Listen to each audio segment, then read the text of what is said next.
A Texas pardon board on Monday recommended posthumous clemency for George Floyd for a 2004 drug conviction in Houston for which he spent 10 months in jail.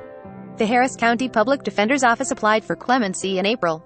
The Texas Board of Pardons and Paroles voted 7-0 to approve the request, Timothy McDonnell, a spokesman for the board, said in an email.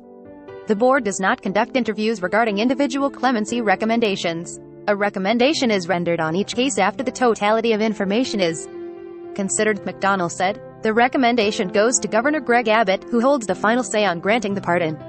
Abbott's office did not immediately respond to a request for "We lament the loss of former Houstonian George Floyd and hope that his family finds comfort in Monday's decision," Harris County District Attorney Kim Ogg said in a statement. "We do not support the integrity of Mr. Floyd's conviction and agree these circumstances warrant a posthumous pardon.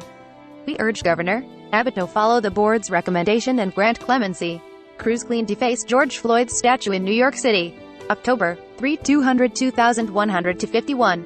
Floyd was arrested in Houston, where he grew up, in February 2004 by former Houston police officer Gerald Goins for selling $10 worth of crack in a Paulus setting, the Associated Press reported. Floyd pleaded guilty to a drug charge and was sentenced to 10 months in a state jail, the AP reported.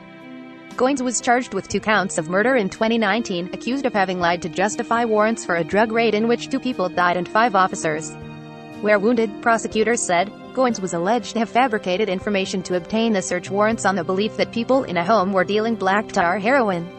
The raid resulted in a shootout in which the house's 2 occupants and their dog were killed. Goins went on to retire.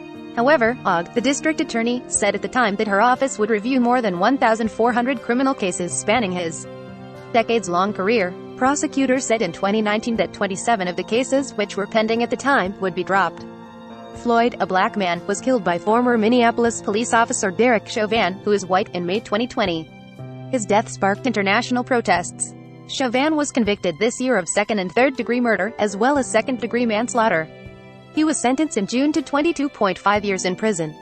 He is appealing the decision. He is also charged in federal court with violating Floyd's civil rights. He has pleaded not guilty in that case. Breaking news emails. Be the first to know about breaking news and other NBC News reports. Sign up. This site is protected by RECAPTCHA Privacy Policy Terms of Service.